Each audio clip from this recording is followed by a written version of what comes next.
Boa noite. Ele preside um partido político histórico que já atravessou muitas tempestades da política brasileira.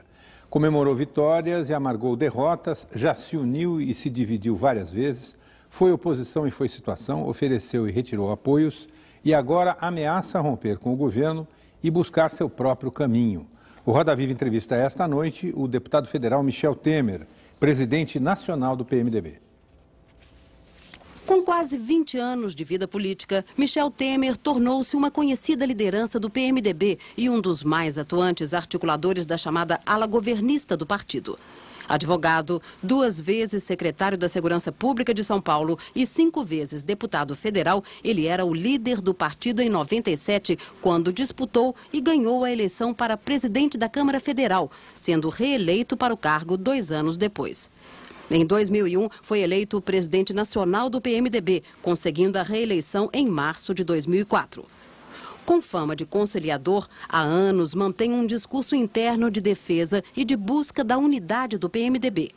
O partido, que mistura sua história à própria história recente do Brasil, desde sua criação em 1980, é marcado por divisões internas, esvaziamentos, crescimentos e novas divisões. Abrigando vários tipos de ideologias e correntes políticas, o PMDB atuou nos últimos anos, ora como aliado, ora como opositor de governos, e volta a viver essa situação agora em relação ao governo do presidente Luiz Inácio Lula da Silva. PMDB e PT se distanciaram nas últimas eleições. Em São Paulo, não foi possível uma coligação com Marta Suplicy. Restou ao partido uma chapa com Luísa Erundina, do PSB. E o próprio Michel Temer concorreu como vice-prefeito. A coligação obteve 3,96% dos votos no primeiro turno. No restante do país, a legenda ganhou em apenas 2 capitais: Goiânia, com o veterano Iris Rezende, e Campo Grande, com Nelsinho Trade. Quanto ao futuro, o mais próximo é 2006, e o PMDB já se divide. Seus 2 ministros no governo, Eunício Oliveira, das Comunicações, e Almir Lando, da Previdência, não concordam com a ala que quer se desligar da administração Lula e buscar um caminho independente. O partido antecipou para 15 de dezembro a convenção nacional que vai tomar a decisão. A convenção do PMDB é 12 de dezembro. Para entrevistar o presidente do PMDB, Michel Temer, convidamos Tereza Cruvinel, colunista de política do jornal O Globo, Luciano Suassuna, diretor de redação da revista Isto é Gente, Luiz Carlos Azedo, repórter de política do jornal Correio Brasiliense, Fernando Rodrigues, repórter especial da sucursal da Folha de São Paulo em Brasília, e Hilton Caldeira, editor assistente de política do jornal Valor Econômico. Acompanham a entrevista em nossa plateia, aqui no estúdio, os seguintes convidados: Nádia Faraone, da ONG Ação da Cidadania; Carlos Eduardo Leão, estudante de jornalismo da Faculdade Casper Libero; Bianca Santana, estudante de Ciências Sociais da USP; Evanise Sidou, da Rede Social de Justiça e Direitos Humanos; Walter Rodrigues de Carvalho, mestrando em Ciências Sociais na PUC; Cristiano Lafetá, jornalista; Suelen Rodrigues, estudante de jornalismo das Faculdades Integradas Alcântara Machado; Diana Pellegrini, aluna de jornalismo da Faculdade Casper Libero; Maria Lídia Bueno Fernandes, geógrafa e antropóloga; Gaudêncio Torquato, jornalista e consultor político; José Domingos Vasconcelos, do Instituto Ágora, em defesa do eleitor; e Luciana Squarcialupi, aluna de Ciências Sociais da USP. O Roda Viva é transmitido em rede nacional para todos os estados brasileiros e também para o Distrito Federal pela rede pública de televisão. E pode também ser acompanhado pelo site do programa, que é www.tvcultura.com.br/Roda Viva e por intermédio da Rádio Cultura AM em 1.200 kHz. Para você participar do programa, as perguntas podem ser feitas pelo nosso telefone, que é o 0 operadora 11 3252 6525, ou pelo fax 3874-3454.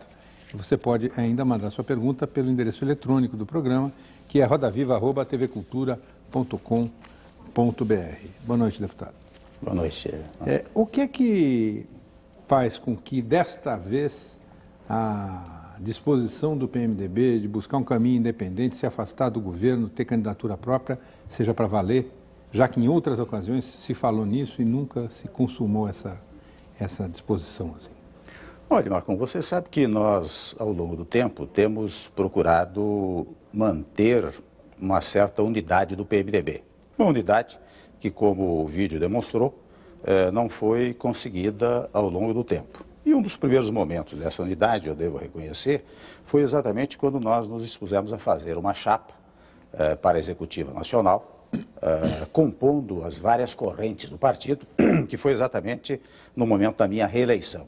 E agora, passado um ano e pouco, que o PMDB resolveu aderir ao governo, eu tenho mantido contato, primeiro com os governadores, fiz uma conversa individual pelo telefone com os governadores, depois uma conversa aqui em São Paulo, e verifiquei um consenso absoluto, no sentido de que o PMDB busque um caminho próprio, um projeto próprio. O passo seguinte, como você sabe, foi fazer uma reunião dos diretórios estaduais, lá em Brasília, juntamente com os governadores, deputados, senadores, e lá, digamos assim, a tese pelo projeto próprio do PMDB também foi avassaladora.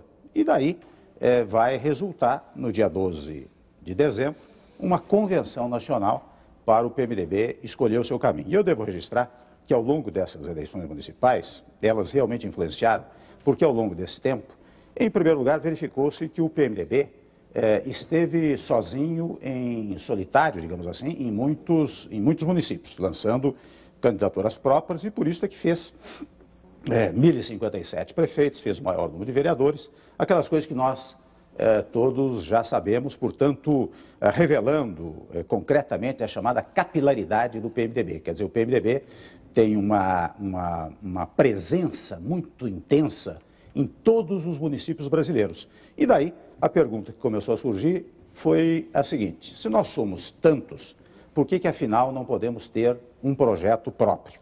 E eu recebi, Marco, ao longo do tempo, inúmeros e-mails, correspondência, não vou falar em milhares, mas vou falar em centenas, perguntando exatamente: escute, você que é presidente nacional do PMDB, por que é que nós não damos uma identidade própria ao partido? E eu devo registrar, tenho registrado em várias entrevistas, que o PMDB viveu muito ao longo do tempo, digamos assim, às custas da ambiguidade. Eu até diria que o PMDB desfrutou dessa ambiguidade. Muitas vezes se dizia, só para concluir, Tereza, muitas vezes se dizia o seguinte: olha aqui, o PMDB com várias correntes, não é? Ele se mantém forte, se mantém grande, se mantém unido. Mas eu hoje começo a perceber, e esta percepção é de muita gente do PMDB, que esta ambiguidade passa a ser uma coisa autofágica. Ou o PMDB tem um caminho próprio, ou ele se destina a uma espécie de liquidação. Então, só para entender, isso significa que o senhor acredita que no dia 12 de dezembro o PMDB vai afirmar essa decisão de afastar-se do governo e buscar um caminho próprio? Eu trabalho por essa tese, viu, Marco? Porque, primeiro, estou refletindo uma boa parte, como disse a você, do partido, do PMDB. Em segundo lugar, e eu já vivi essa experiência, se você quer ter um projeto próprio, não é ético, digamos assim, que você fique até 6 meses antes das eleições no governo e depois saia para disputar eleições com um candidato próprio. Se você ficar no governo, então a tese tem que ser: olha aqui, nós já vamos fazer uma aliança desde já, porque a opinião pública não vai entender como é que 6 meses antes você pode abandonar o governo. Então, deputado, isso significa que se no dia 12 realmente for realizada essa convenção nacional do PMDB e se nessa convenção ficar decidido que o PMDB permanece no governo, significa que ele vai até o fim, então, com o governo Lula? Eu acho inevitável, Fernando, pelo seguinte, porque, veja, só se você me der uma explicação. Como é que você... Não pode ter outra convenção 6 meses depois, falar: olha, vamos pensar de novo mais adiante? Mas você sabe que este momento é um momento forte do PMDB. Nós todos temos acompanhado e temos verificado como o PMDB tem se mobilizado em torno de ter um projeto próprio a partir de agora. Então, nós temos também que preparar candidaturas. A ideia até é que nós tenhamos primárias nos estados, até para revitalizar o PMDB. A ideia é de que, daqui a algum tempo, quem quiser ser candidato à presidência da República pelo PMDB, e nós temos governadores, temos lideranças regionais, etc., que podem candidatar-se, eles se inscrevem e vão fazer um périplo pelos estados brasileiros. E quem tiver o maior número de votos nesses estados, nós vamos tentar aprovar essa coisa das primárias no PMDB, exatamente na convenção. Então, cada estado, de acordo com o seu quociente eleitoral, terá um determinado número de votos, mais ou menos assemelhadamente à eleição americana. Tem que ser agora, tem que definir agora. Porque você precisa ter os candidatos logo adiante, você tem que ter os candidatos percorrendo o país para vitalizar o PMDB e depois, no ano 2006, a partir de março, abril, maio, fazer uma campanha para a presidência da República. Agora, se a tese do apoio ao governo vencer, o senhor não deveria renunciar à presidência, já que o senhor está defendendo a tese contrária? Você sabe, Luciano, eu vou, na verdade, exprimir a vontade majoritária do partido. Veja que eu tenho uma opinião, não é? Esta opinião está muito alicerçada, digamos assim, no desejo que eu encontro hoje no partido e vou exprimir a posição da maioria. Eu jamais ficarei lá no meu gabinete transformando numa espécie de bunker para atirar torpedo para todo lado. Isso não vou fazer. Eu vou exprimir a vontade da maioria. Agora, a história de ficar no partido, ficar na presidência, não ficar na presidência, a esta altura, em face de um projeto maior, eu diria que é quase irrelevante. O importante é a pregação para que o PMDB tenha esse projeto próprio. Deputado, o senhor apresentou um argumento que é o de ter projeto próprio de poder. Mas não é o único que está sendo usado pelos PMDBistas. Se você conversa com outros que também defendem o rompimento, apresentam novas e diferentes razões. O governador Requião, por exemplo, acha que é preciso romper para forçar uma mudança da política econômica. Mas pegando no seu argumento, que é o PMDB precisa ter um projeto próprio de poder, um candidato a 2006. Ora, tem só um ano que o PMDB aderiu ao governo Lula e há um ano atrás já não se pôde pensar nisso, que tinha eleição presidencial em 2006. Esse tipo de coisa é que faz o PMDB ser percebido como partido oportunista, que o senhor mesmo, uma expressão que o senhor mesmo utilizou aí há pouco, né? Porque há um ano já se sabia que tinha eleição presidencial. E isso reforça também a suspeita de que atrás desse movimento exista uma aliança em articulação com o PSDB. Eu lhe pergunto objetivamente isso. O afastamento do governo Lula, objetiva não é um realinhamento com o parceiro antigo, o PSDB? Não. Você sabe, Tereza, que, até dando razão a você sabe que logo no início do governo Lula, nós firmamos um documento, os governadores e o presidente do partido, pela tese digamos, de uma oposição que não fosse uma oposição radical, portanto apoiando teses úteis à sociedade brasileira, mas ficaríamos fora do governo. Você se recorda que demorou um tempo para que o PMDB fosse chamado ao governo. Até antes mesmo da posse do presidente Lula, o então presidente do partido, hoje chefe da Casa Civil, o Zé Dirceu, esteve conosco e fez um acordo, uma composição. Na verdade, tratava-se de uma coalizão. Depois não deu certo. Depois não deu certo. A ideia, mas eu registro esse episódio, porque naquele momento o PMDB poderia ter entrado por inteiro, o PMDB estava unido em torno dessa tese de que nós faríamos uma coalizão governamental. Depois optou-se pela chamada, já não mais coalizão, mas pela adesão. Na verdade, mais tarde, o governo sensibilizou alguns membros do PMDB que optaram por essa espécie de adesão, o que, convenhamos, diminuiu o PMDB aos olhos do opinião pública. Mas foi aprovada essa decisão de entrar pela executiva do partido, foi. Agora, presidente, o PMDB passou 8 anos sob o governo Fernando Henrique vivendo essa ambiguidade e sempre te dando proveito, como o senhor mesmo falou aqui no começo. Na verdade, o fato novo que tem é o governo Lula, porque o PMDB tentou manter essa ambiguidade durante um certo tempo. No que o governo Lula errou em não conseguir aliciar, seduzir, convencer o PMDB a manter essa aliança mais para frente? Ou então, convertendo um pouco a sua pergunta, né, Luciano, o que nós do PMDB erramos no passado? No passado, você sabe que sempre houve aqueles que sustentavam a tese da candidatura própria. E eu próprio, ao longo do tempo, verifiquei o seguinte, que não era ético, politicamente ético, e a opinião pública não entenderia, que você ficasse, como nós estávamos, até 6 meses antes das eleições no governo, e depois saíssemos para a candidatura própria.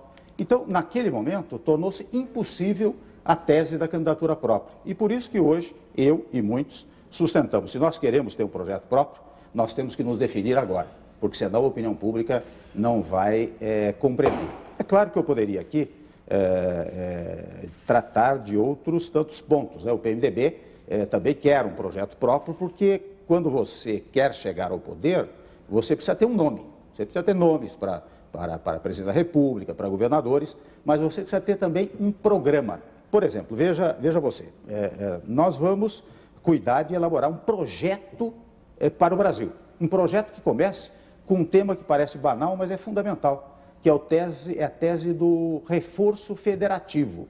Você sabe que nós vivemos numa federação de fachada. Nós vivemos numa federação no texto constitucional, mas na prática nós não vivemos essa federação. Se você verificar a carga tributária do país, você verifica que cerca de 79% é arrecadado pela União.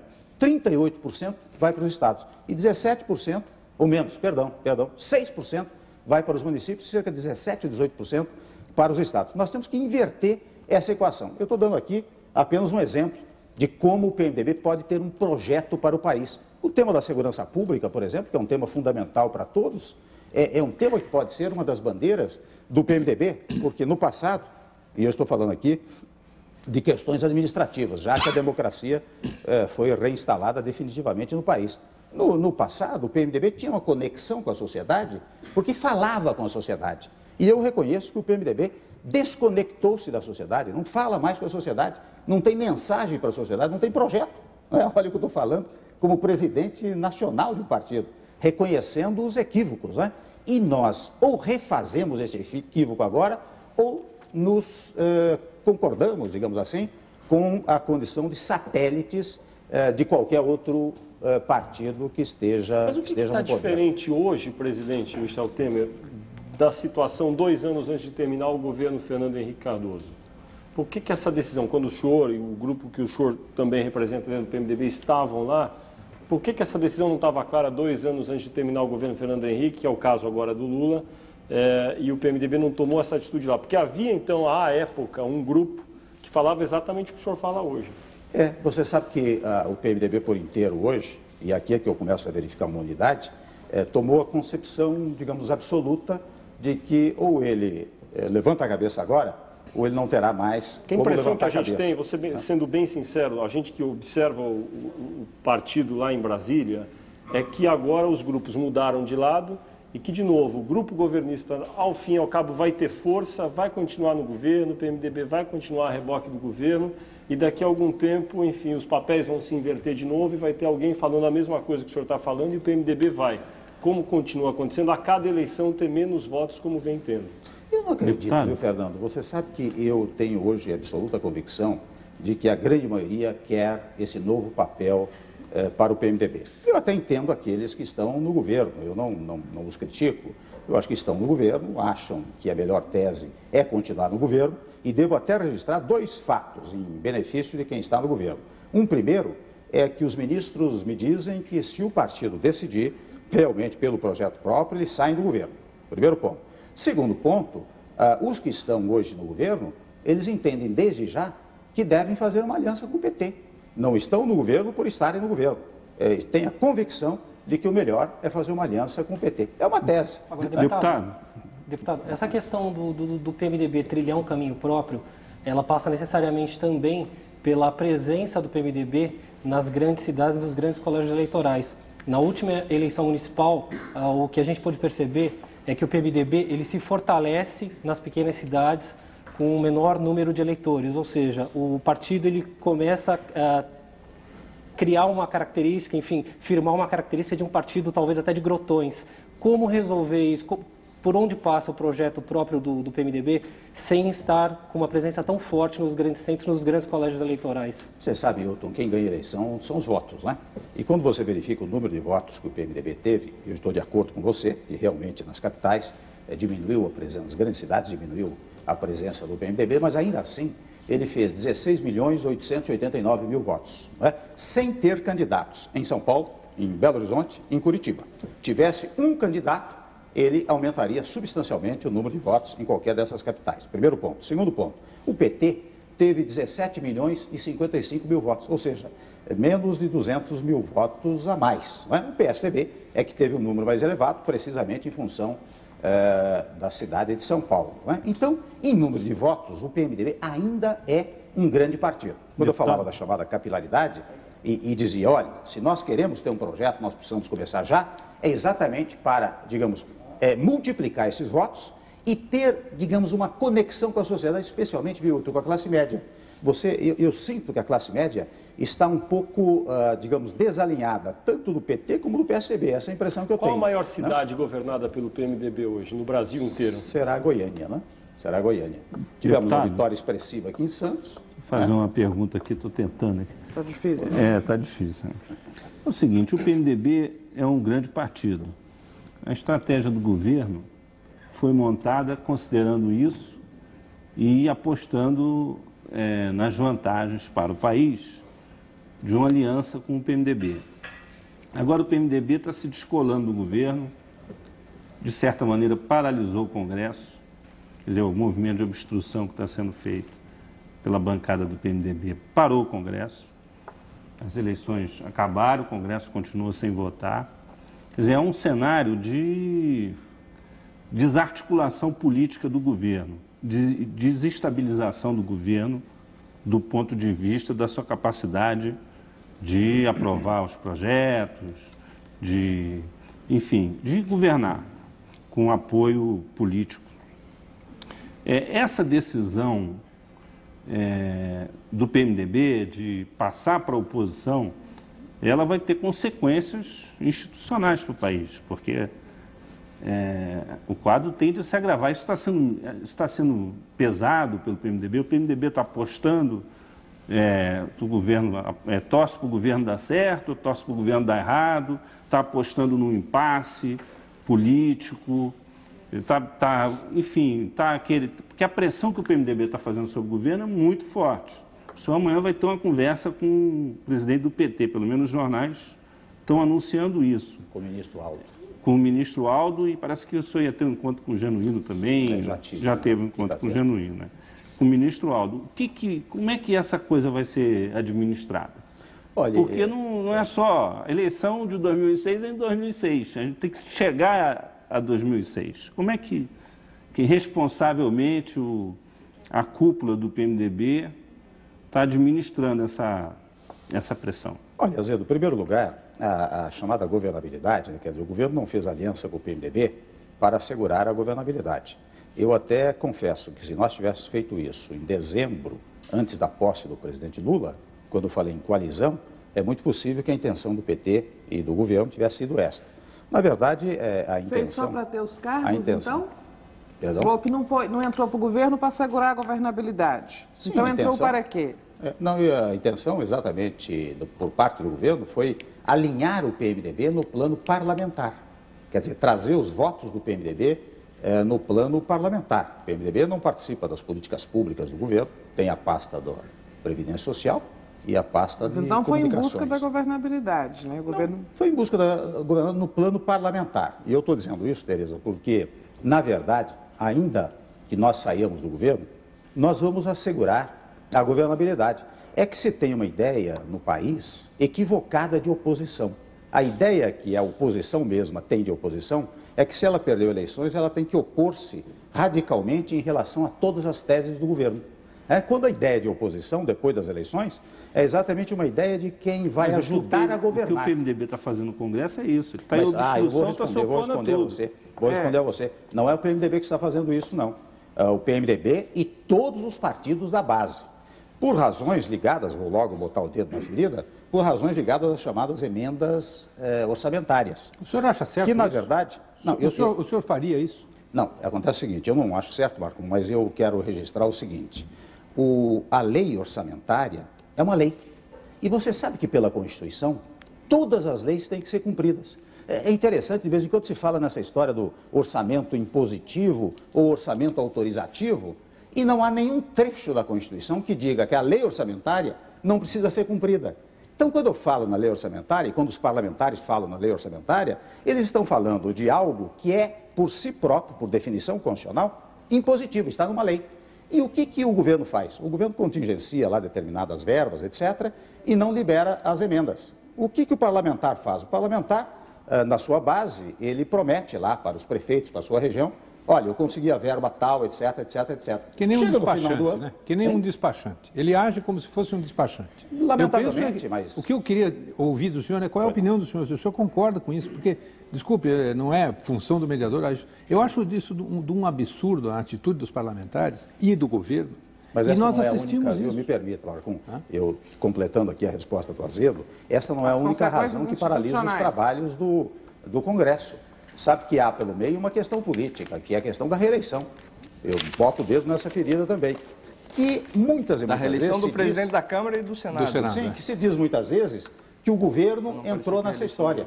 E eu acho que é mais um equívoco, porque se eu vou ser pretencioso aqui, mas se eu pudesse dar um conselho para o governo, eu diria, olha, não se meta nessa coisa interna do Poder Legislativo.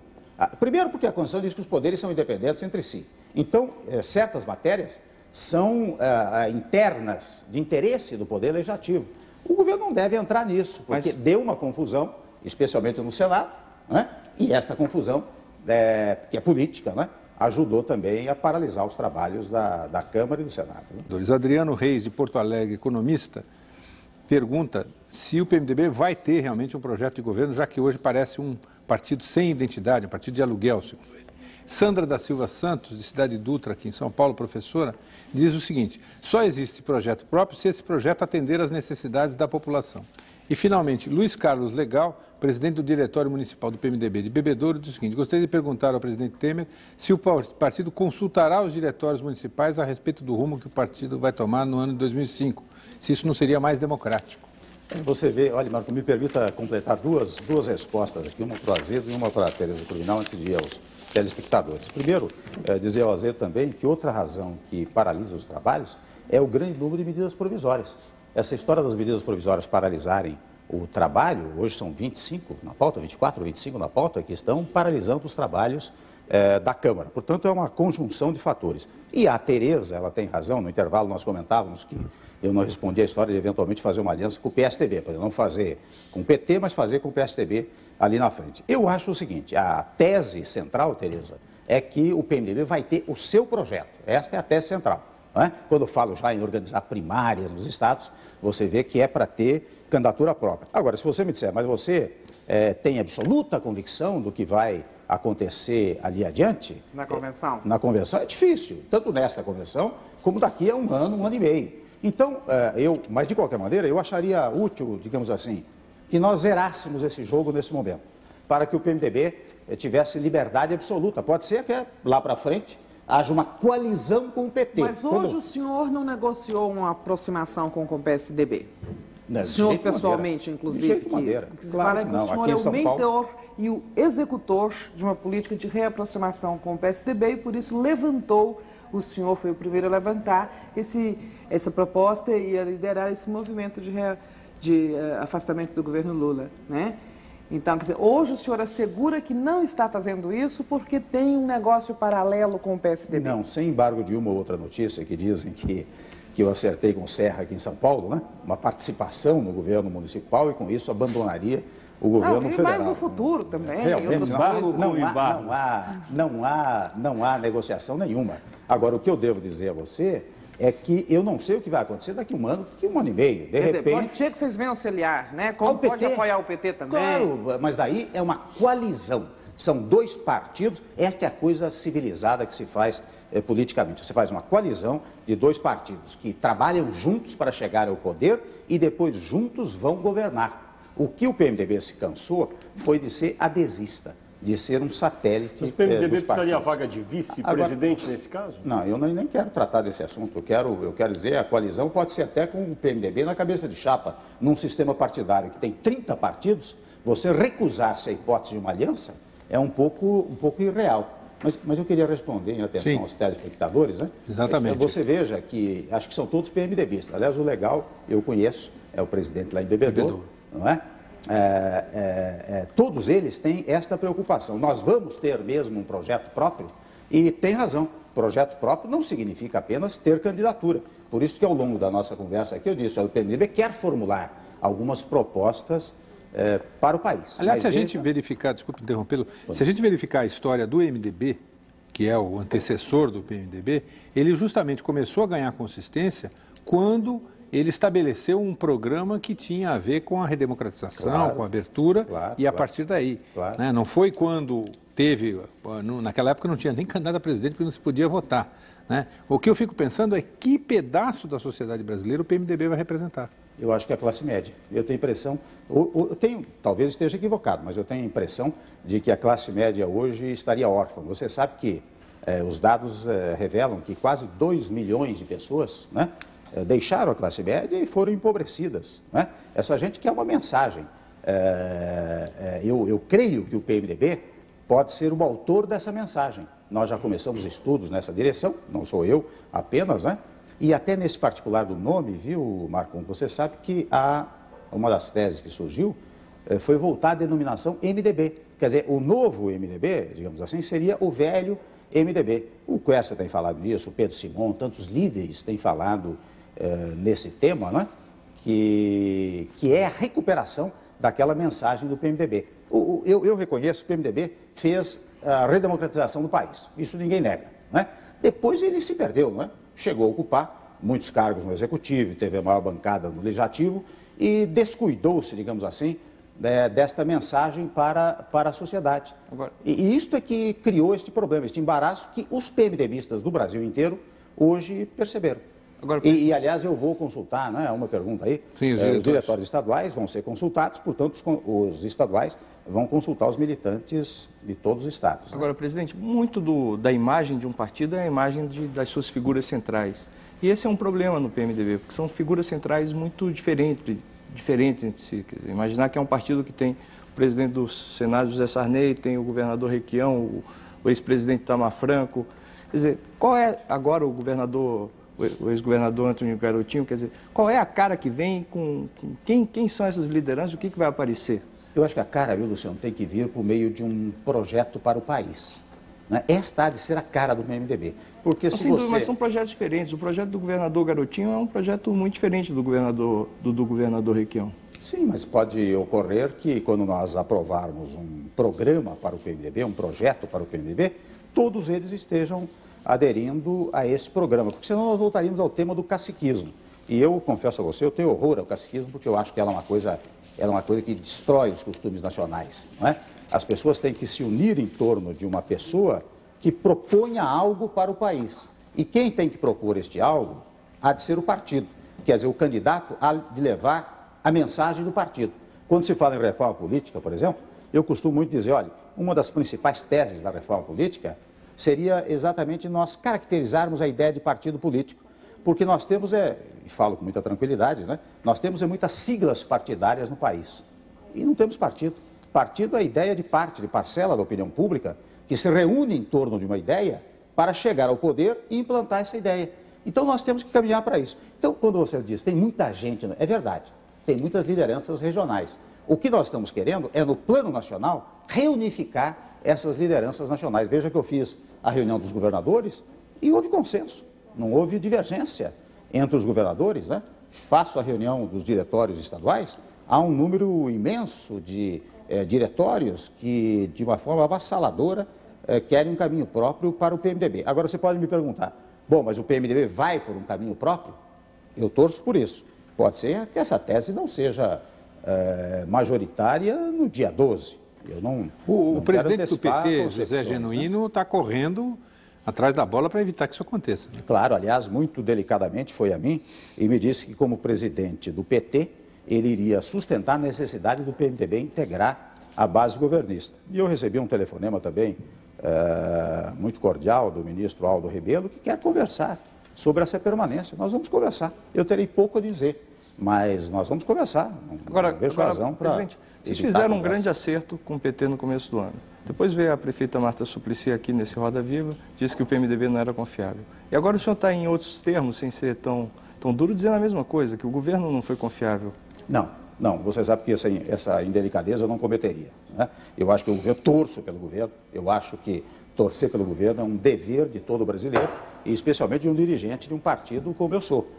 E eu ia dizendo há pouco que a ideia de oposição não é a ideia de quem vai opor-se radicalmente. Quando as teses foram boas, nós vamos aprovar, primeiro.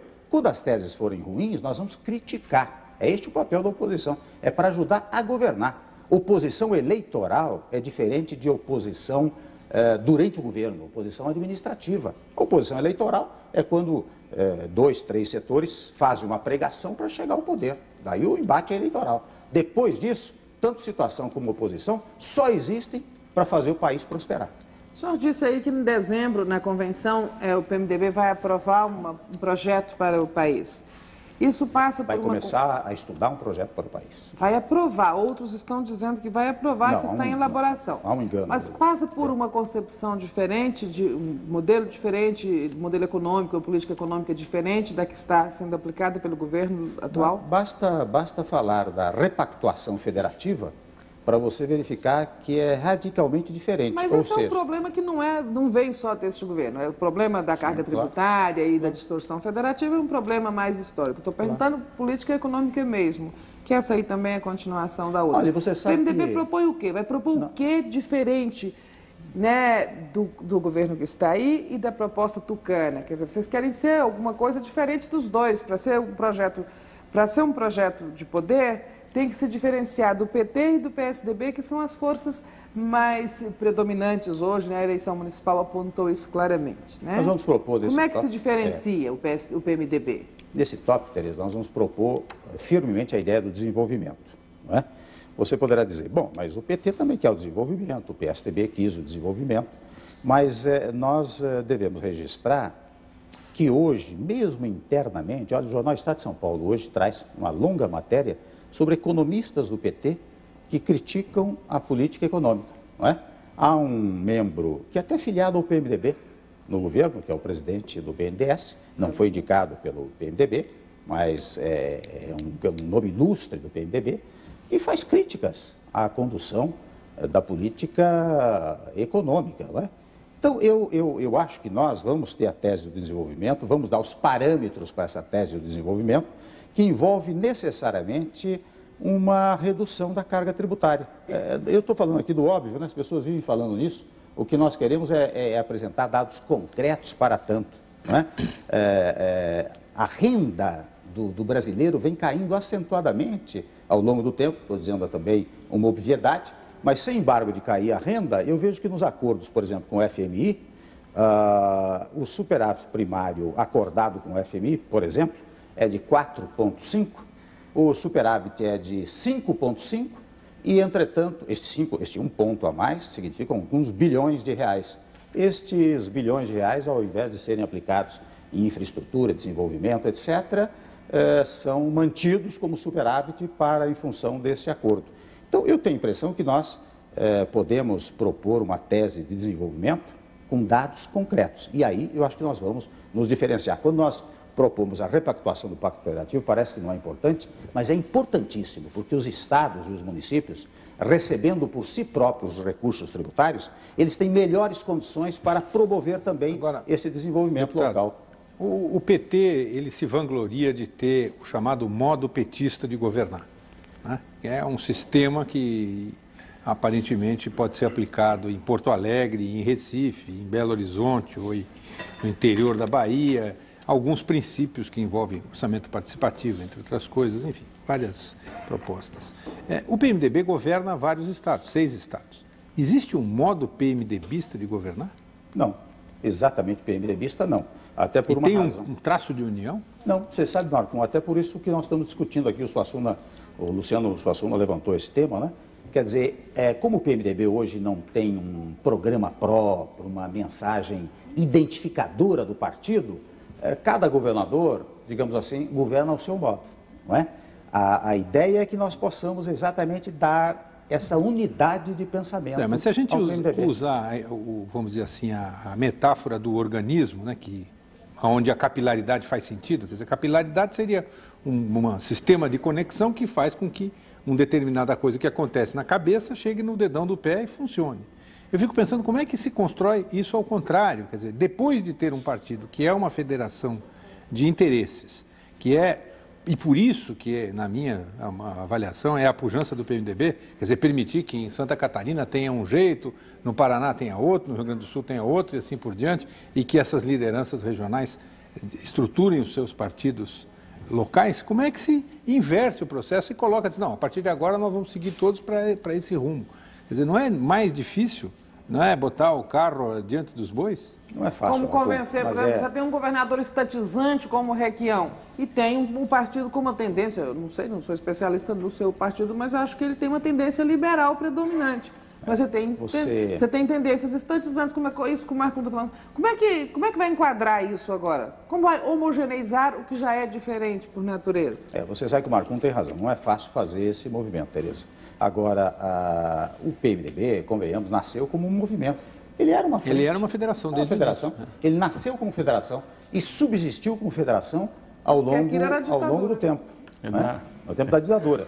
Agora, hoje, o que está se vendo é que a realidade política mudou. E você tem que mudar a realidade interna do partido para poder até sobreviver. Mas um partido como o PMDB, então, não ficou obsoleto com o fim da ditadura? O senhor não acha que ficou difícil para ele existir dessa forma? Porque da mesma forma que o Marcum está dizendo, a gente assiste isso há anos, enfim, um grupo dizer que quer sair do governo, outro grupo dizendo que quer ficar. Agora, ocasionalmente, o senhor está no grupo que acha que é melhor sair, outros estão querendo ficar. E depois volta e fica e troca de grupo. Dificilmente haverá conjunção de opiniões. Fernando, ele corre o risco de ficar obsoleto. Quando nós fazemos este alerta hoje, é exatamente em função dessa circunstância. Se ele não se modernizar, se ele não atualizar, ele corre o risco de tornar-se superado. Não é? O simples fato de nós não termos tido votos em grandes cidades do país revela um pouco essa... Não é melhor esse grupo do senhor formar, então, logo uma agremiação separada, independente? Não. Nós nascemos no PMDB, crescemos no PMDB, toda a minha vida está ligada ao MDB. É a única filiação do senhor, A única filiação minha, eu não teria condições. Eu prefiro lutar dentro do PMDB. Deputado, 3 candidatos que o PMDB poderia ter, assim, hipótese de lideranças que pudessem promover essa mudança de posição e com respaldo eleitoral nacional, porque o PMDB é um partido que tem caciques regionais e que de certa maneira, tem influência e acho que ainda controlam o partido. E lideranças populares, mas que também são regionais, quer dizer, que tem governadores. Mas quem poderia liderar o partido para essa postura nova aí? Olha, Azevedo, eu acho que nós temos, todos os governadores têm condições para isso, todos os governadores. Nós temos, por exemplo, tinha um candidato, Garotinho era um nome que estava aí, era a bola da vez. Com esse resultado lá no Rio, ele já não tem o mesmo fôlego que tinha. Claro. Garotinho é um nome. Mas ele une o PMDB? Porque o PMDB tem uma tradição de cristianizar seus candidatos. Lança um candidato, depois todo mundo faz seu acordo, apoia outro por baixo do pano, fez isso com Ulisses, fez com Quércia. É verdade. Então, e olha, são expressões maiúsculas do partido que, entretanto, tiveram uma votação muito pequena, exatamente em função dessa circunstância. Como resolver isso? O que nós queremos acabar é exatamente isso. Nós queremos ver se nós despertamos um certo, digamos, patriotismo no PMDB. Você fala do Garotinho, por exemplo. O Garotinho foi um candidato que teve 15 milhões de votos no país. O governador Requião, o Rigoto, o Luiz Henrique, enfim, todos eles têm presença nacional. O que um deles diz lá ganha logo espaço na imprensa nacional. O presidente Sarney foi presidente da República, não é? Um presidente que ajudou a redemocratizar o país, tem presença hoje no Congresso Nacional. O presidente Itamar, sem dúvida alguma. Mas nenhum deles une o PMDB. Perdão? Nenhum deles une o PMDB. Mas olha, eu acho que, sabe que se eu partir dessa convicção, então eu me sento lá na cadeira e digo assim, olha, não vou fazer nada aqui, porque o PMDB não é reunível. É um caso perdido. Não dá. Então, quem vai unir o PMDB? A questão é como romper essa questão regional. Um movimento, você sabe que será um movimento paulatino. Por isso que eu não fiz uma ligação, uma reunião de todos do PMDB. Primeiro fiz conversa com governadores, conversei com os governadores, depois conversei com os diretórios estaduais, agora os diretórios estaduais serão unidos. Você viu um presidente do diretório municipal querendo ser consultado, não é? Quando nós fizemos toda esta mobilização, e veja que nós temos ainda 2 anos e pouco para a próxima eleição, então nós teremos tempo para isso. Eu acho que o momento é do PMDB se nós tivermos coragem de enfrentar essas realidades. A sensação que passa é a seguinte, é a percepção, né? Se o partido quer romper com o governo, quer ter um candidato próprio e não tem o nome, essa coisa não tem... Não é para valer. Não tem, Não, mas sabe, não é palpável. Assim. Parece que o partido está fazendo um jogo. Mas não está. Não está. Olha, eu até vou dizer a você, viu? Você sabe... Para colocar o presidente Lula ganhar mais posição espaço. mais... Claro, eu conheço a opinião da imprensa, Azevedo, e até dou razão, porque a imprensa pensa dessa maneira, que são os antecedentes do PMDB. Nós queremos eliminar exatamente isso. Veja que hoje nós não estamos propondo aqui, nós estamos discutindo hoje aqui, não é ampliar espaço do PMDB, é a perda de espaço do PMDB. Em tese, é isto, né? Quer dizer, é eliminar o curto prazo para ganhar a médio prazo. Esta a ideia que pauta hoje o PMDB. Se você me disser, bom, mas você vai conseguir isso, vocês vão conseguir, eu acho que sim. Se eu não achasse, assim, eu não iria fazer esse movimento. Pelo menos conversando com os colegas, a impressão, eu acho que predominante é a seguinte, de que o PMDB está insatisfeito em participar da base do governo, que ele quer participar do centro do governo, quer participar do poder, ter uma participação efetiva, porque o governo do presidente Lula é um governo do PT. E o PMDB quer que seja um governo de coalizão que ele também tenha participação nas decisões principais. Essa é a sensação que passa. E não é ilegítimo isso. Numa ordem democrática, isso é legítimo. Eu acho que legítimo é. Ilegítimo é a tentativa de buscar mais espaço pelo espaço. Né? Então, quando eu disse aqui, olha aqui, no começo do governo, nós poderíamos ter feito uma grande coalizão. É uma coalizão governamental que iria redundar até numa coalizão eleitoral. Eu não tenho dúvida disso. Mas o PT não quis, né? O PT não quis, não é? O PT não quis. A verdade é que isso ficou acordado lá na sala do partido. O ministro Zé Dirceu esteve comigo, fez todos os esforços, devo registrar isso em relação ao ministro Zé Dirceu. Acho que ele tinha a convicção absoluta de que era fundamental a presença do PMDB, mas depois, quando levou aos demais companheiros do partido, ao governo, enfim, ele não pôde fazer prevalecer a sua opinião. E por isso que a coalizão não se deu naquele momento. Deputado, vamos fazer mais um rápido intervalo, a gente volta daqui a instantes.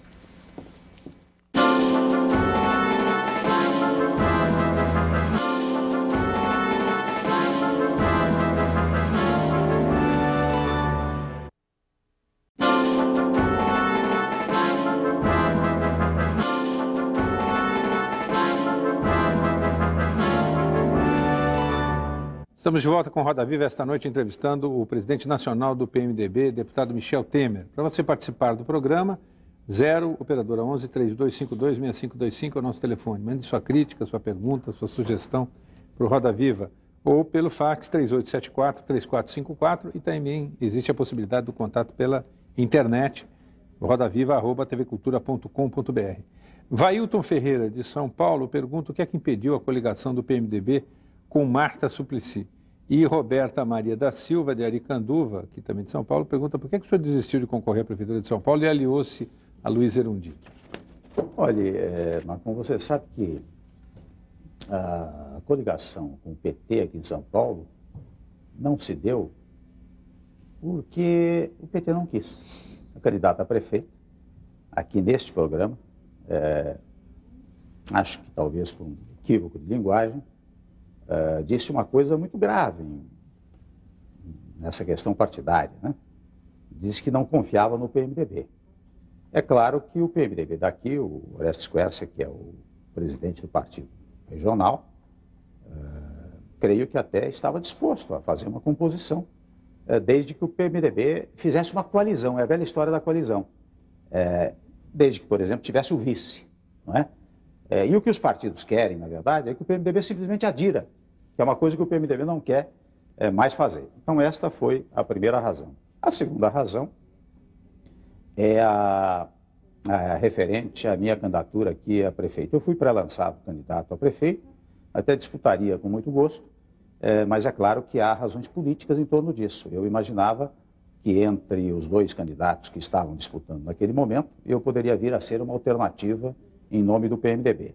Mas depois lançou-se candidato, o José Serra, que seguramente passou a ser a alternativa mais poderosa. Ele tinha acabado de ser candidato à presidência da República, não é? E seria uma alternativa muito mais poderosa que realmente se consolidou, né? Foi exatamente o que aconteceu. Então, eu, embora pré-candidato, acabei desistindo e fizemos uma aliança com a Luísa Erundina, que era uma candidata, a nosso modo de ver, eticamente correta.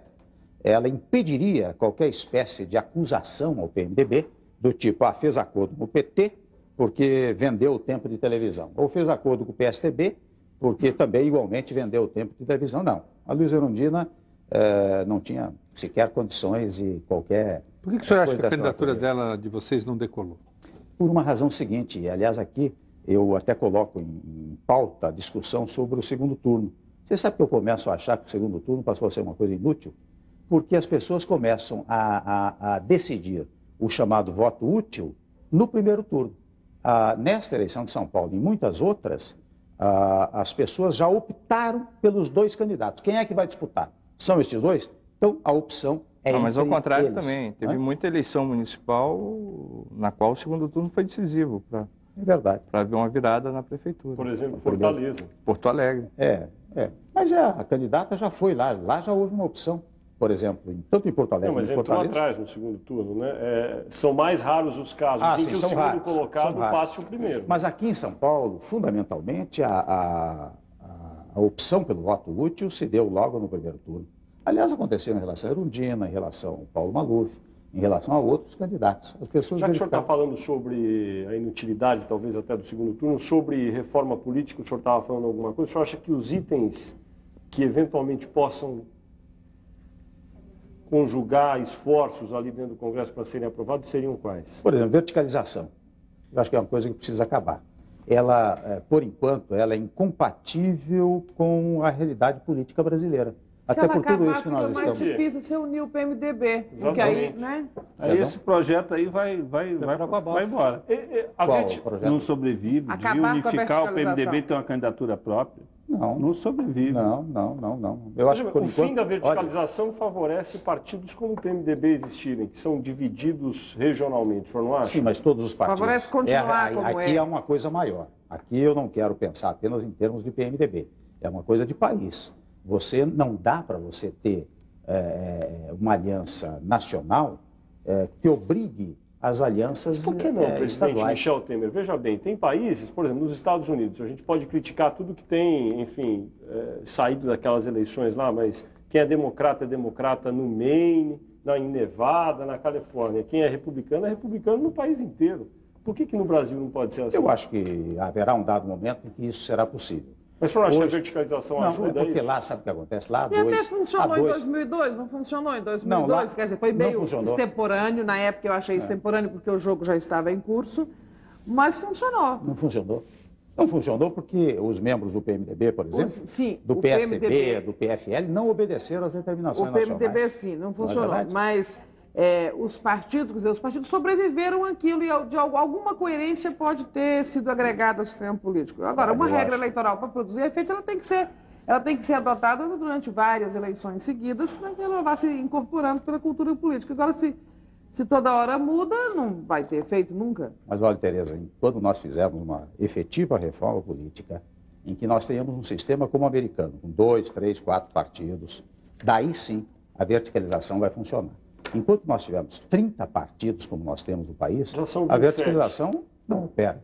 27 hoje. Caiu para 27. 27 partidos, né? Enquanto nós tivermos isso, mas não vai resolver. Quando nós tivermos 2, 3 partidos... Isso não poderia começar a mudar com a cláusula de barreira? Não, você sabe que na reforma política, Hilton, tem um dispositivo, muito sábio, que estabelece a chamada federação de partidos. Então, quando você faz uma aliança, num determinado momento, entre 3, 4 partidos, isto forma uma chamada federação de partidos. Aliás, quando vai para a cláusula do financiamento público, por exemplo, o financiamento tanto se daria para os partidos políticos como para as federações de partidos. Hoje, tanto na Câmara como no Senado, você pode formar blocos partidários, que subsistem enquanto houver interesse dos partidos. Nas federações, não. Se você faz uma aliança federativa agora, durante as eleições, você tem que manter essa aliança durante todo o período parlamentar. Isso é uma proposta que não está até a próxima não está em vigor, né? Não está em vigor, mas é o que está na reforma política e, por incrível que pareça, a reforma política foi ressuscitada lá no Congresso Nacional. Sim, mas ela está em pleno debate. Vezes, e nunca anda. Na verdade, o que a gente ouve falar é que a verticalização vai cair mesmo. Queria que o senhor falasse um pouco mais sobre isso, porque, veja só, se cair a verticalização, vai ser uma maravilha para o PMDB, porque realmente vai deixar o governador Requião fazer as alianças dele, apoiar o candidato do PT a prefeito em Curitiba, vai permitir que o governador, o prefeito Iris Rezende em Goiânia possa fazer campanha contra o PT em Goiás, enfim. O fim da verticalização, na verdade, vai... Pelo menos eu acho assim, queria que o senhor me contestasse. Vai fazer com que o PMDB fique exatamente como ele está, como outros partidos também já são hoje, totalmente divididos. Eu não estou entendendo por que o senhor acha que o fim da verticalização ajuda a melhorar o sistema partidário. Porque ele permite realidades locais, Fernando. Nós estamos falando tanto em federações regionais e nós estamos querendo, desde já, eliminar radicalmente essas possibilidades. Mas por que o país precisa de partidos regionais? Não é partidos regionais. De posições regionais dos partidos. Que são partidos, são sublegendas, na verdade. Não são sublegendas, Fernando. A realidade política nacional tem revelado a necessidade, muitas vezes, de alianças nos próprios estados. Agora, se você tiver... Por que isso no PMDB tornou-se grave? Porque o PMDB deixou de ter candidatos à presidência da República. Se ele tiver um candidato à presidência da República, a influência nas localidades estaduais será muito maior. Agora, se lá ele precisar fazer um acordo com o PSL e este PSL não está coligado com ele lá na área nacional, permitirá ao governador do PMDB ou de qualquer partido. Isso, mas por que o PSL pode se aliar em Piracicaba ao PMDB e não pode se aliar no governo federal? Se é o mesmo partido. Mas ele pode se aliar. O deputado não, mas daí teria que seguir tudo pela verticalização. Mas se ele... Por que um partido pode pensar uma coisa no município e não pode pensar nacionalmente a mesma coisa? Porque as eleições são casadas. No município não, mas a eleição de governador e de presidente são casadas. Mais grave ainda, por que um candidato ao governo não pode pensar a mesma coisa que o partido pensa a respeito do candidato a presidente? Porque na minha concepção, Fernando, isso só será possível quando nós tivermos um número menor de partidos. Enquanto nós tivermos essa gama imensa de partidos políticos, não há condições para pensar na verticalização. Mas aqui. Quem quer ter um projeto de poder, ter um candidato a presidente, quer verticalização, porque você quer amarrar aliados. Então, quando o senhor defende mas só que você não amarra, a verticalização, o fim da verticalização, além de isso ser contraditório com o seu trabalho, com essa, como o Fernando apontou, quer dizer, então o senhor está trabalhando inutilmente, que é unir o partido para a eleição presidencial ou rachar tudo nos estados depois. Mas, além de tudo, quem tem candidato a presidente tem interesse em ter alianças estruturadas também nos estados. Então, não vejo coerência nesse seu projeto do PMDB. Quer dizer, eu quero ter candidato a presidente em 2006, mas eu quero o fim da verticalização, vou deixar minhas regionais soltas por aí.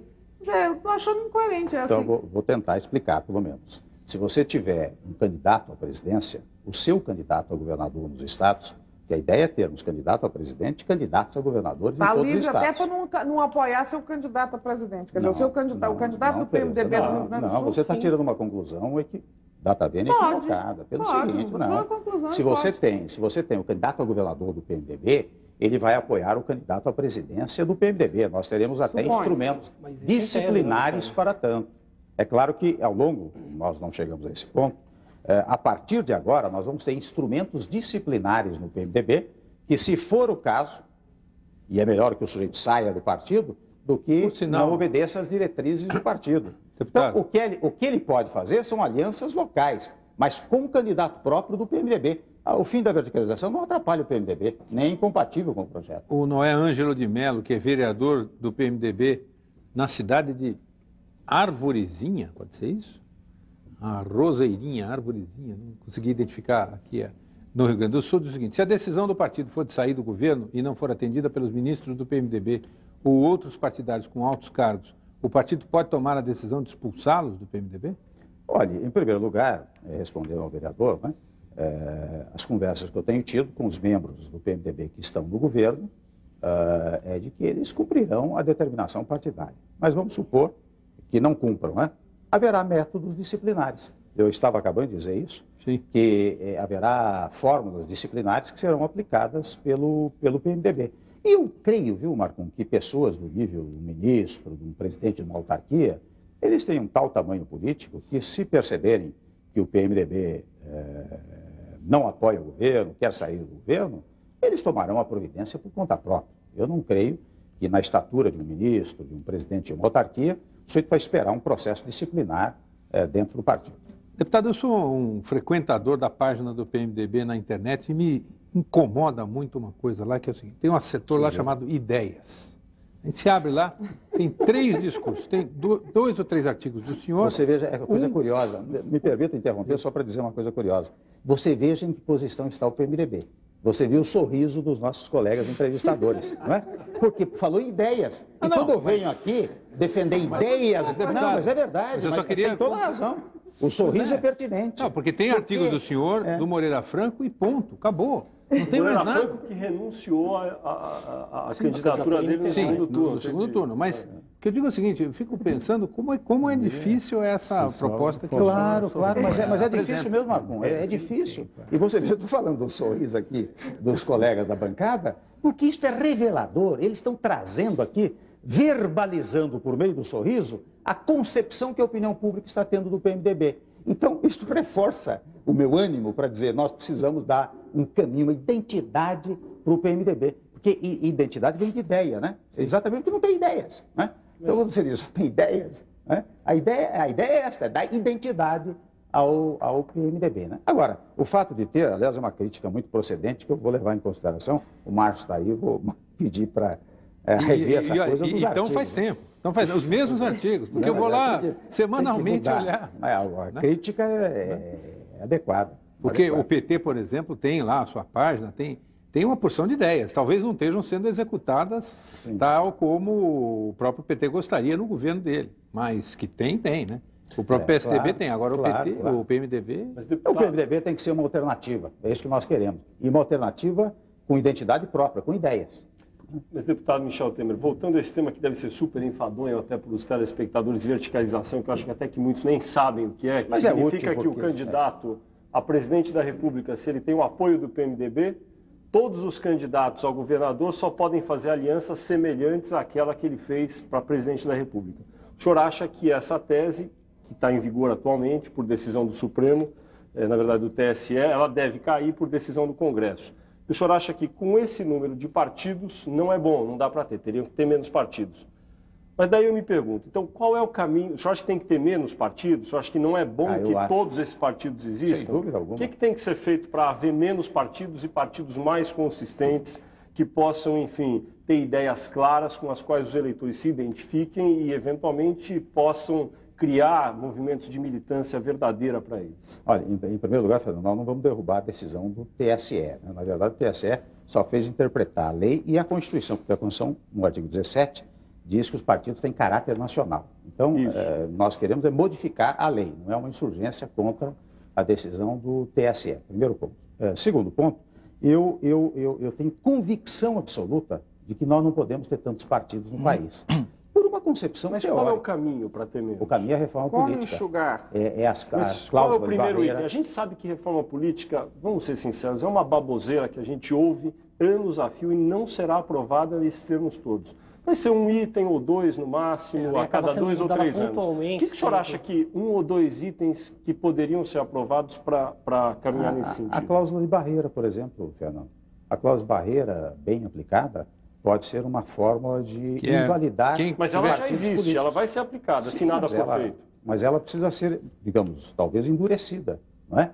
Porque você não tem justamente o oposto no Congresso, que ela vai ser...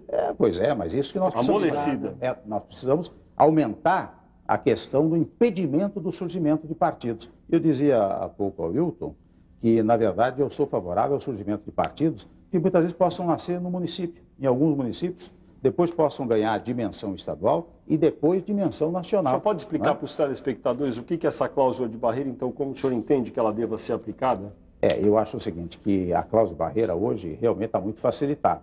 Nós precisaríamos ter, por exemplo... Hoje são 5%. 5%. E até a reforma política reduz para 2%, 2 ou 3%. 2%. Não é? Reduz para 2%. Quer dizer, só para explicar, o partido que não alcançar 5%... Dos votos nacionais. Dos votos para deputado federal. Para deputado federal não tem condição de existir. Não tem funcionamento parlamentar, né? Não é? Eu entenderia que estes partidos deveriam eleger um número maior de deputados para poder ter, em primeiro lugar, funcionamento parlamentar. Né? É preciso endurecer essa cláusula de barreira. Mas não era melhor endurecer primeiro a regra que permite a criação, que é tão fácil, ela é muito, depois do fim com o fim da ditadura, nós liberalizamos de tal forma a lei orgânica dos partidos, que hoje é muito fácil criar. A primeira providência não era impedir o surgimento de novos? Claro. Aumentar o número... Então, isso exige reforma da lei partidária, que não está nem lá no projeto da reforma política. É uma grande reforma política, Tereza. É a partir daí mas que nós essa conseguimos... mudança aí, vedar o nascimento de novos partidos, que todo dia surge um, agora está dando uma enxugadinha aí pelo processo eleitoral, mas era a primeira providência e não está na reforma política endurecer as regras para a criação de partidos, né? O PMDB vai lutar por isso, vai trabalhar por isso, não é? Eu acho que nós temos que trabalhar por isso no dia que nós tivermos 3, 4, 5 partidos no país. Eu não acredito que nós tenhamos mais do que 5 correntes de pensamento no país, e essa é a ideia de partido. Mas vamos lá naquilo que o Fernando começou a responder, então. O que fazer para nós chegarmos a essa situação mais ideal? Você acabou de dar uma posição. Teve outra. Que é dificultar. Tá. A outra é funcionamento parlamentar para partidos que tenham um número muito mais elevado de deputados, não é? A outra, financiamento público de campanha, se for aprovado, apenas para partidos regularmente constituídos e com um número significativo de presença não só no Parlamento, na Câmara e no Senado, mas em todo o país, em todas as assembleias estaduais, em todos os municípios, que com isso você valoriza a ideia da federação, a ideia de federação de partidos, porque a federação de partidos, eu ia dizendo, ela agrega muitas vezes 4, 5 partidos que vão ter que ficar juntos durante 3 anos e meio, 4 anos, e isto vai ensejar a possibilidade de um partido único. Então, 3, 4, 5 partidos unidos vão formar um único partido, não é? Ou então, ela se desfaz depois para formar uma nova federação. A federação de partidos, acho que esse é o ponto muito importante da reforma política. Porque se você... e olha, eu vou fazer um parênteses aqui, eu tenho dito com frequência, um estrangeiro que chegue lá no parlamento, ele olha uma votação e ele diz assim, interessante, aqui há 3 partidos no país, um que vota com o governo, outro vota contra e outro que vota alternativamente. Quando ele vai examinar o quadro político partidário do parlamento, ele verifica que tem 18, 19 legendas que têm assento lá no parlamento. Então, a federação vai fazer com que partidos iguais permaneçam juntos durante 3 anos e meio, 4 anos, e isto vai ensejar a formação de partidos políticos. Deputado. Por aí se pode melhorar o quadro político partidário. Fabiane Baldesser, de Porto Alegre, no Rio Grande do Sul, administradora de empresas, pergunta qual a opinião do senhor sobre a atual política externa do governo Lula, já que o país pode hoje, segundo ela, enriquecer urânio e faz campanha para ter uma cadeira no Conselho de Segurança da ONU. E ela ainda pergunta se a população não deveria ser consultada, nesse caso, por intermédio talvez de um plebiscito. Olha, você sabe que eu não discordo da política externa do presidente Lula.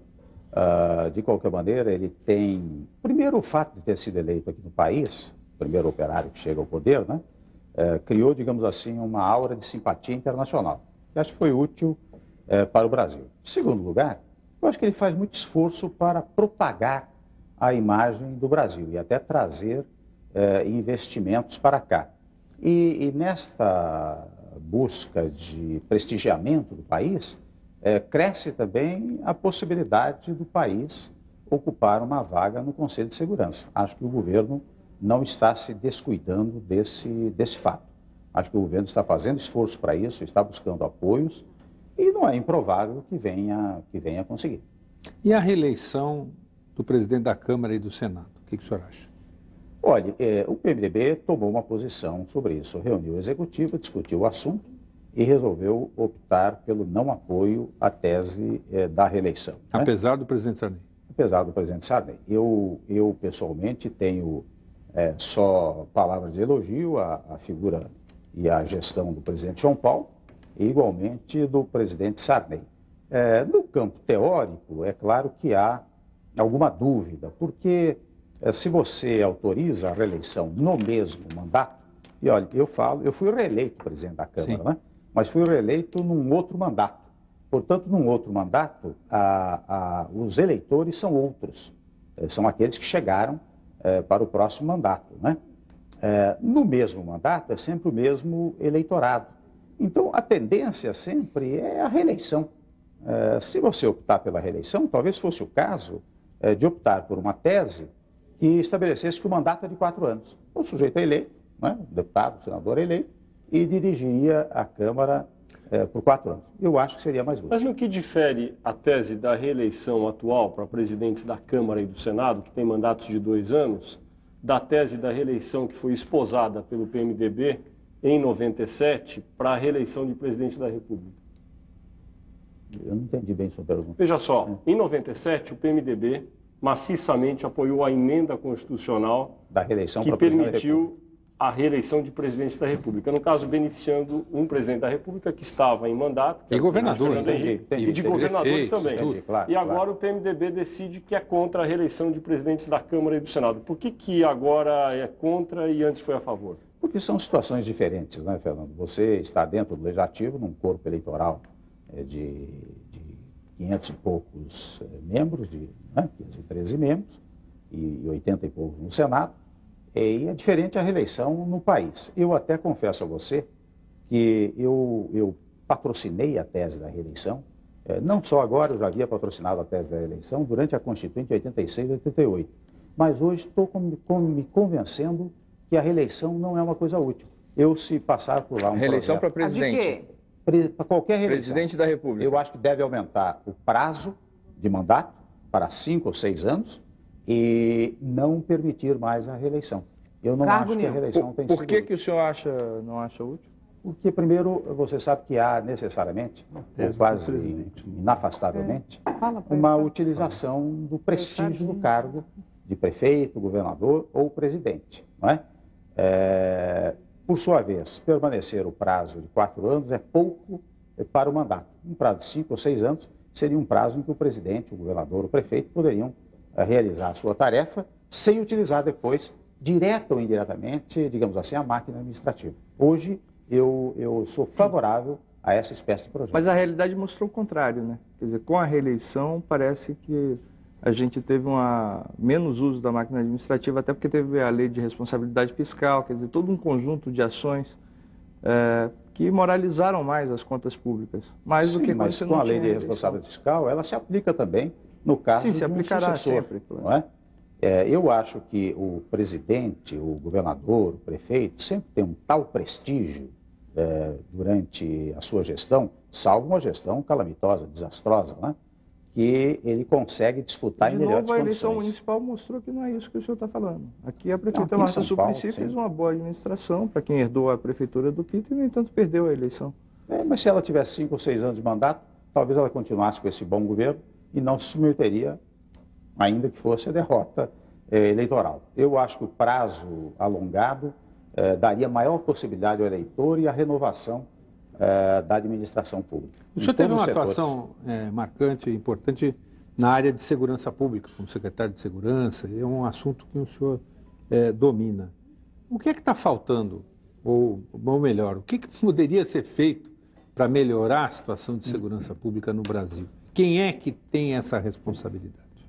Olha, em primeiro lugar, Marcon, é preciso acabar com o mito de que segurança pública é apenas competência do Estado. Ele é competência da União, do Estado e do município. Não é? Aliás, a União, por meio da Polícia Federal, está tratando de atuar intensamente na área de segurança pública. Eu acho até, sem embargo do ministro Márcio Tomás Bastos, que está fazendo um belíssimo trabalho no Ministério da Justiça, eu acho que hoje comportaria até um Ministério da Segurança Pública, que se incumbisse exclusivamente da questão da segurança pública. Por exemplo, fornecendo verbas para a construção de penitenciárias federais em todo o país. Você sabe que essa questão da falta de vagas penitenciárias é uma coisa atormentante para todos os estados brasileiros. Em segundo lugar, você precisa, digamos, estabelecer com as guardas municipais, e eu volto a dizer que a Constituição estabelece que as guardas municipais cuidam dos próprios municipais, não é? E próprio municipal é escola, hospital, praça pública, rua pública, não é?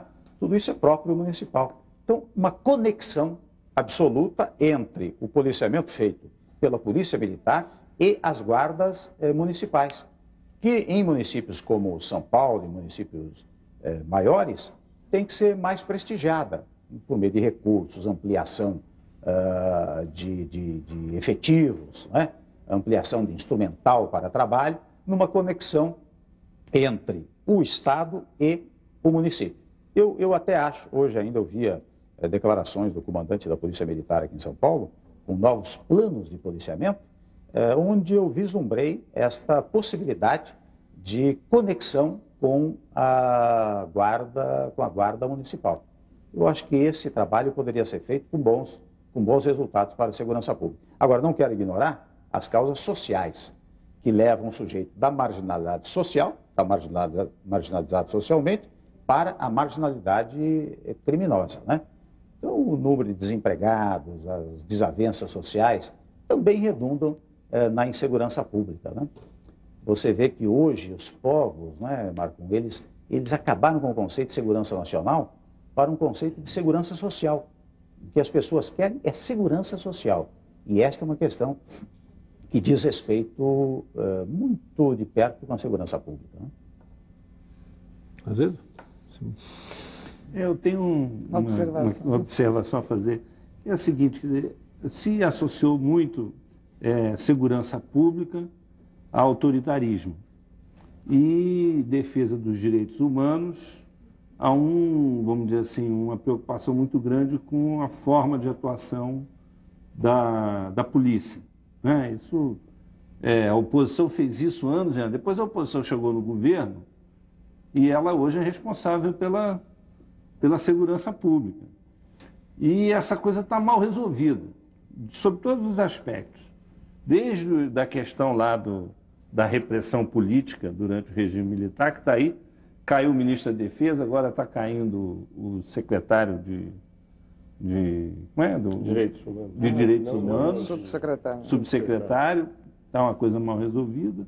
E do ponto de vista anacrônica, essa questão de a Constituição impedir uma guarda municipal de ter poder de polícia mesmo, de prender, de autuar, de combater certo tipo de criminalidade e tal. Então, acho que não seria o caso de se promover vamos dizer assim, uma reforma institucional nessa área de segurança pública para redesenhar vamos dizer assim, esse sistema. Com o mesmo empenho, se dedicar às outras reformas, né? Tem estado que o governo para de prender, porque não tem mais vaga na penitenciária. Para de prender.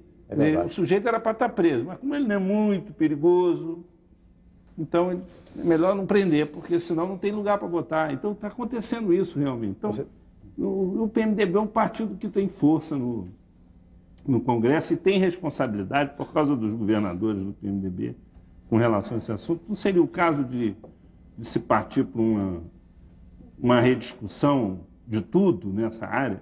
Você sabe que um dos limpando, vamos dizer assim, essa discussão de certas abordagens ideológicas que tanto os setores mais conservadores têm, como os setores de esquerda também têm. Tem uma visão um pouco distorcida do problema. Você sabe, Azedo, que um dos fatores de sucesso do governo Clinton foi que ele inaugurava, não é o desejável, mas diante de realidades, digamos, delitosas, né, não havia outra solução. Ele inaugurava uma penitenciária a cada 3 semanas durante a sua gestão nos Estados Unidos, significando, portanto, que o governo federal entrou lá nos Estados Unidos nessa questão da segurança, que resolveria esse problema que você apontou muito bem, o acúmulo de detidos numa penitenciária e muitas vezes num distrito policial, né? Aqui no Brasil...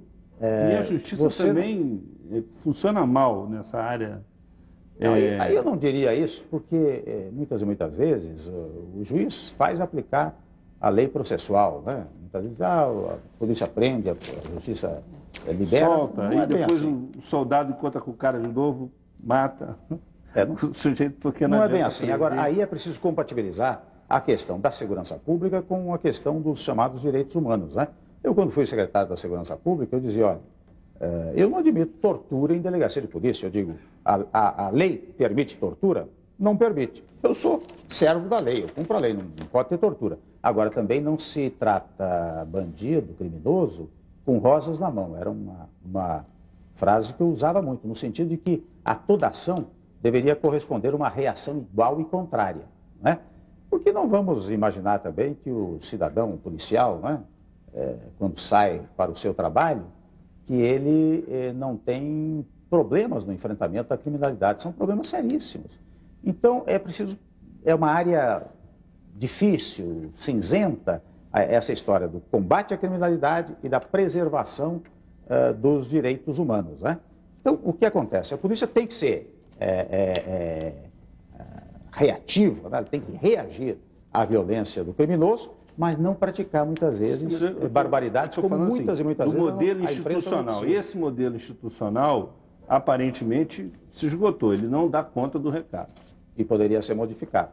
Ele não dá conta do recado. Uma das hipóteses... esse jogo de empurra e não dá conta do recado. E quando eu digo aqui, olha, as três entidades federativas cuidam de segurança pública, é exatamente para tentar a harmonia destas três atividades. Quando nós falamos do PMDB, cuidará disso.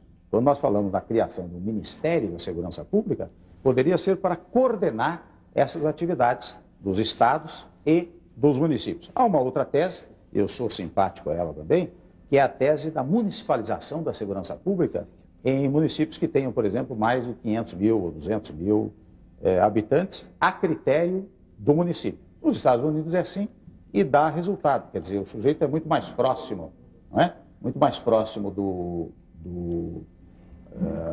município do que do Estado.